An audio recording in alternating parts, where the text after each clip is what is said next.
Les dépendances sur le lieu de travail sont un sujet de préoccupation majeure pour la santé des salariés. Dépendances liées à la surconsommation d'alcool ou de téléphonie mobile, mais aussi dépendances comportementales, pathologiques à l'égard du chef par exemple, dont on attend une reconnaissance qui ne vient pas, ajoutant ainsi à la pathologie primitive, ou le fameux workaholisme qui désigne selon l'INRS un investissement excessif d'un sujet dans son travail et une négligence de sa vie extra-professionnelle. Si ces addictions sont problématiques, ce n'est pas que pour des questions de santé, mais parce qu'elles menacent notre liberté, notre intégrité et notre identité. À cause d'elles, nous ne serions plus tout à fait la personne que nous croyons être.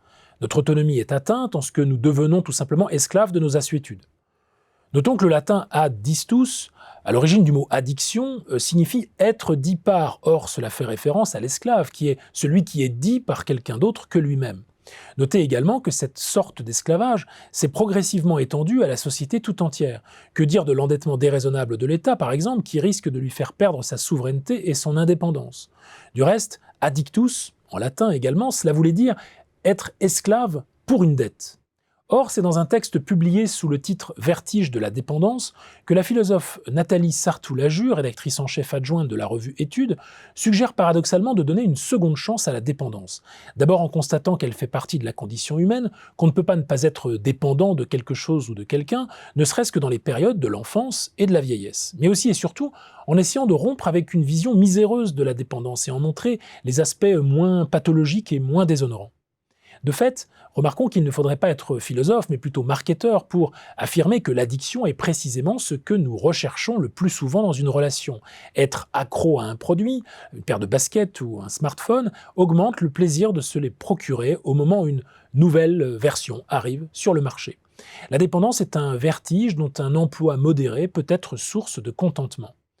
L'auteur note néanmoins qu'il ne faut pas sous-estimer les altérations neurobiologiques créées par le produit ou l'activité source d'addiction, qui rendent en effet difficile le retour à l'état antérieur. Autrement dit, nulle dépendance n'est tout à fait anodine. Il est toutefois possible d'en faire une expérience pharmacologique, c'est-à-dire une expérience où le poison se constitue aussi comme remède, où la toxicité associée à une expérience que l'auteur qualifie d'heureuse puisse nous permettre dans le même temps de grandir. Comme par exemple éprouver une perte de soi, qui soit aussi l'instant d'une redécouverte de notre attachement à autrui.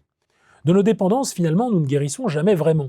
Mais peut-être pouvons-nous en faire bon usage, comme l'écrit l'auteur, citant Gilles Deleuze, être un peu alcoolique, un peu fou, un peu suicidaire, un peu guérillero, juste assez pour allonger la fêlure, mais pas trop pour ne pas l'approfondir irrémédiablement.